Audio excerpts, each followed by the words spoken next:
रसूलुल करीम अम्माबाद औज़ु बिल्लाहि मिनश शैतानिर रजीम बिस्मिल्लाहिर रहमानिर रहीम।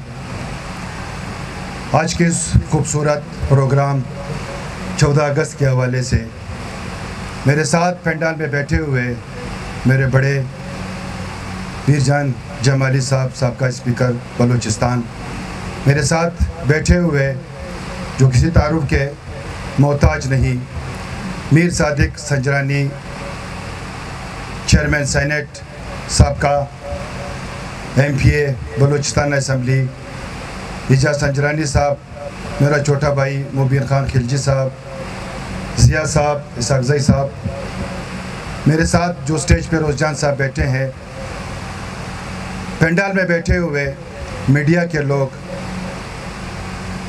मेरे executive committee, सदूर general secretary, तमाम मेंबरान का मैं शुक्रिया अदा करता हूँ। पार्टी के जो वर्कर्स हैं, शुक्रिया अदा करता हूँ कि आप इस शॉर्ट पीरियड में आके आपने इस प्रोग्राम को रौनक बख्शी। दोस्तों, आज का दिन हमारी आज़ादी का 77वें सालगिरह है। मैं तमाम पाकिस्तानियों को दिल की गहराइयों से मुबारकबाद पेश करता हूँ। ये दिन लाज़मन हमने मनाना होता है, क्योंकि ऐसे दिन जिन कौमों को नसीब है आप उनसे पूछें। ये पाकिस्तान किसी ने हमें गोद में नहीं दिया, ये पाकिस्तान किसी ने हमें तोहफे में नहीं दिया। ये हमारे अकाबरीन, हमारे बुज़ुर्ग, हमारी माँ बहनें, हमारे भाई, हमारे बच्चे, इन तमाम की कुर्बानियों के बाद मैं और आज आप एक पुरफ़िज़ा माहौल में बैठे हुए हैं, इस आज़ादी को सेलिब्रेट कर रहे हैं। बाबा कौम कायद-ए-आज़म मोहम्मद अली जिन्नाह, अल्लामा इकबाल, उनके साथ जो उनकी पूरी टीम थी, मैं उनको खैराज तहसीन पेश करता हूँ कि आज उन्होंने हमें यह आज़ादी नसीब की है। दोस्तों, आज़ादी बहुत बड़ी नेमत है, बिलाशुबा।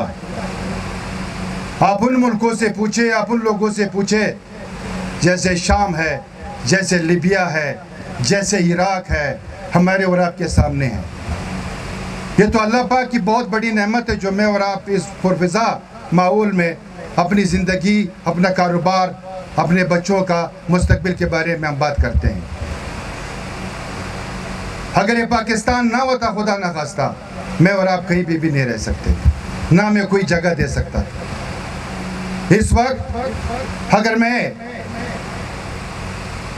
इसराइल की बात करूं, आप जाके फ़लस्तीनी भाइयों से पूछें जो उस पर जुल्म हो रहा है, जहाँ पे बम बरसाए जा रहे हैं, जहाँ पे निहत्ते बच्चों का हज़ारों लाखों में इस वक्त उन शहदा की जो है ना तादाद हो गई है। आप उनसे आज़ादी का माना पूछे कि आज़ादी होती क्या है। वो अपने घर में सेफ नहीं है, ना उनका स्कूल, ना उनका अस्पताल, ना उनके घर, ना उनका कारोबार, ना पनाहगाहें जहाँ पे उन्होंने ली है वहाँ पे वो सेफ नहीं है। तो कदर आज़ादी की उनसे या पूछे कि आज़ादी की कदर होती क्या है। अब अगर इसराइल इतने बड़े जुल्म डाल रहा है, मेरे और आपके सामने है, ह्यूमन राइट्स खामोश बैठा है, अक़वाम मुत्तहिदा खामोश बैठा हुआ है, और यहाँ पे अगर हम कश्मीर की बात करते हैं तो वो मेरे और आपके सामने है कि वहाँ पे इंडियन जो काला कानून वहाँ पे नाफिज किया है वो मेरे और आपके सामने है। और हमारे हमसाये ममालिक हैं जहाँ पे जो नाजायज़ होगा, हमारी बलूचिस्तान अवामी पार्टी की आवाज़ वहाँ उन मजलूमों के लिए लाजमी उठती है। अब अगर हम कश्मीर की बात करते हैं, कितने सालों से कश्मीर का हमारे सामने है, क्या हाल है। फिर कहूँगा कि आप आज़ादी की नेमत के बारे में पूछे कि कदर होती क्या है। लेकिन मैंने और आपने इस मुल्क में रहना है, मैंने और आपने इस मुल्क को आगे ले जाना है। बहुत सी कुव्वतें हैं यहाँ पे काम कर रही है कि पाकिस्तान खुदा न खास्ता उसका ऐसा हाल हो जैसे लिबिया, शाम। हमारे अपने अंदर लोग बैठे हुए हैं, हमारे अपने अंदर लोग सहूलतकार बैठे हुए हैं कि उनके लिए काम यहाँ पे कर रहे हैं। हम ये कहते हैं फिर कि जो हमारे भटके हुए दोस्त हैं, आए मिल के इस पाकिस्तान को मुस्तहकम करें, इसकी मैशियत को मुस्तहकम करें, इसकी तरक्की में हमारा साथ दें कि हम इसको मजबूत करें और इसको हम तरक्की दे सकें।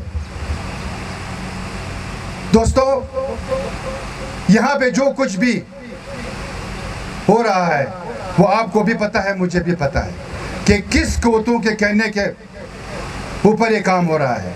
कल रात हमारी 14 अगस्त की 13 अगस्त की जो रात थी, आप देख ले देबे में जो है ना, वहाँ पे रॉकेट लॉन्चर फेंका गया, वहाँ पे एक खातून और एक बच्चा शहीद हो जाता है। क्या यही आज़ादी है कि अपने खून से अपने खून को शहीद कर दो और आज़ादी है? उससे पहले हमारा डीसी जो शहीद हुआ, क्या गुनाह था उसका? वो किसी का बेटा नहीं है, वो किसी का लख्त जिगर नहीं है। क्या वो इस मुल्क के लिए और इस सूबे के लिए खिदमत नहीं कर रहा था? क्या कसूर था उस डीसी का? क्या कसूर था उस माँ का और उस बच्चे का?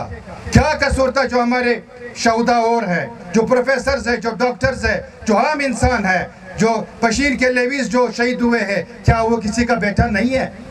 क्या वो किसी का बाप नहीं है? क्या वो किसी का लख्त जिगर नहीं है? ये आज़ादी है। अगर ये आज़ादी है तो ये आज़ादी हमें नहीं चाहिए। ये आज़ादी आपको मुबारक हो, लेकिन हम एक बात डंके की चोट पे कहेंगे कि जब तक इस